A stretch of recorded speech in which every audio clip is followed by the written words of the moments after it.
ketika lo sudah memantaskan diri atau memutuskan menjadi seorang mu'alaf, apa yang lo rasa susah untuk dirubah dalam diri lo? Self control. Self control lo.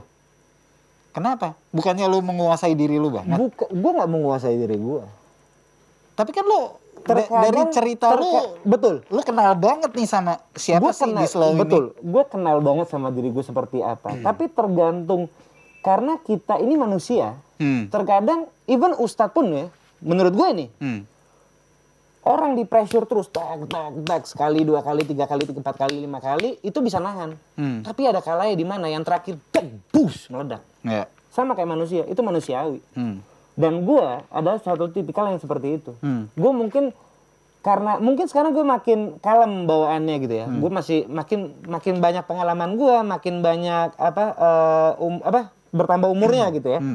Gue masih udah bisa self control gitu, udah belajar, bukan udah bisa, bukan berarti gue bisa. Kadang gue ngerasa kayak hal simple gitu, yang sedih gue dari diri gue nih, gimana sih cara gue rubah nih, gue nggak suka kayak gini, karena giving bad vibes. Self control yang seperti itu, hal-hal simple. Kalau misalkan untuk emosi, ya udah mulai bisa lah gue, maksudnya untuk udah kendori, udah menahan gitu. Denial lo juga berkurang dong? Denial gue berkurang, tapi gue masih belajar banyak untuk hal-hal sepele, hal-hal simple. Nah, tapi pada saat lo sudah menjadi seorang mu'alaf nih, gue belum sunat, nah.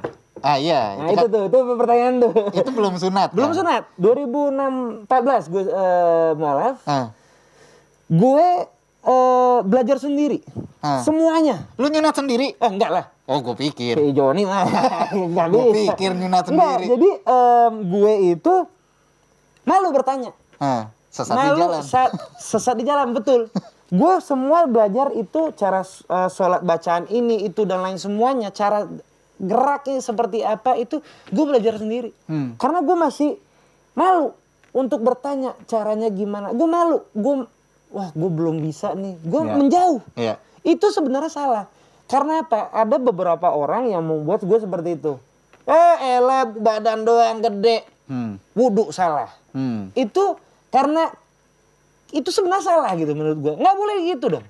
Mestinya disupport. Iya, disupport, dirangkul. Iya. Bukan malah dikata, mungkin maksudnya dia bercanda. Cuman kan tergantung orang, pengalamannya dia seperti apa, dia akan nge-defense. Iya, benar. Itu yang selalu gue bilang sama teman-teman. Wah, lu jangan gitu lah. Kalau bercanda, pas udah mau menghadap ke Tuhan, Allah gitu ya. Even prosesnya kan wudhu dulu gitu kan. Jangan lu katain, udah diem. Nanti aja pas lagi nongkrong, pas udah asik situasinya, kita kan nggak tahu.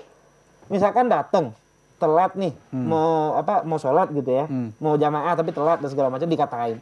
Nggak bagus, kita nggak tahu di jalan mungkin dia kena macet atau apa, gondok, dia bisa aja langsung dar meledak. Bisa dong.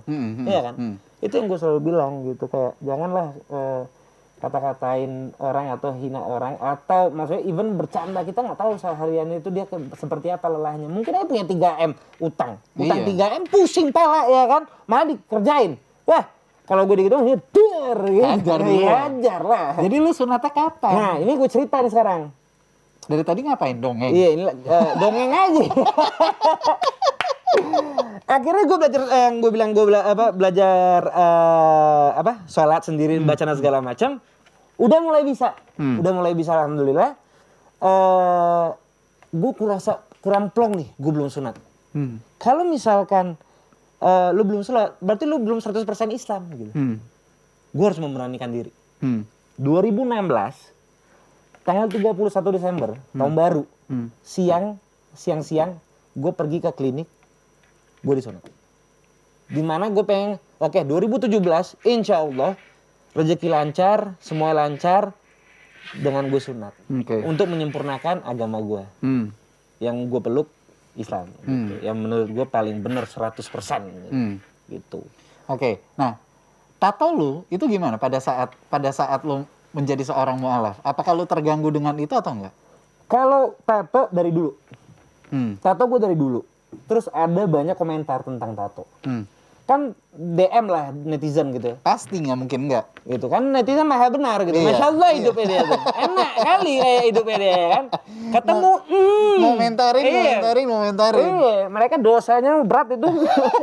Nyatain, komentarin, ngatur lagi. Bang, mending lu kayak gini aja. Mak kau ya atur, jangan aku kau atur. Mak kau aja nggak bisa ngatur aku. Kau lagi mau ngatur aku, nggak kenal pula ya kan?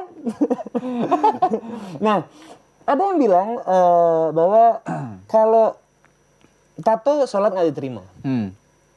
Ada juga yang bilang kalau misalkan kita Udah baru terlanjur. mualaf, kita seperti terlahir kembali, ya kan?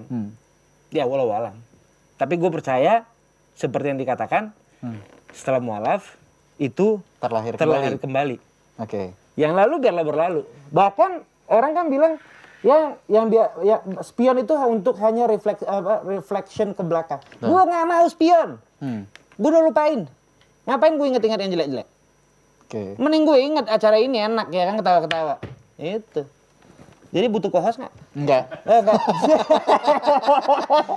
Daripada co-host mendingan kita collab. Ya boleh tuh, Iya, cakep deh ya kan. Pepita mana Pepita? Pepper dia. Nah, banyak sih jadi kayak ada banyak yang mengatakan, "Bang, mending lu hapus saya tato lu dan segala macem." Salah menurut gua. Kan dikatakan seperti yang lu tahu, kita menyakiti diri kita sendiri aja, kita Nggak udah boleh. berdosa. Iya. Iya dong.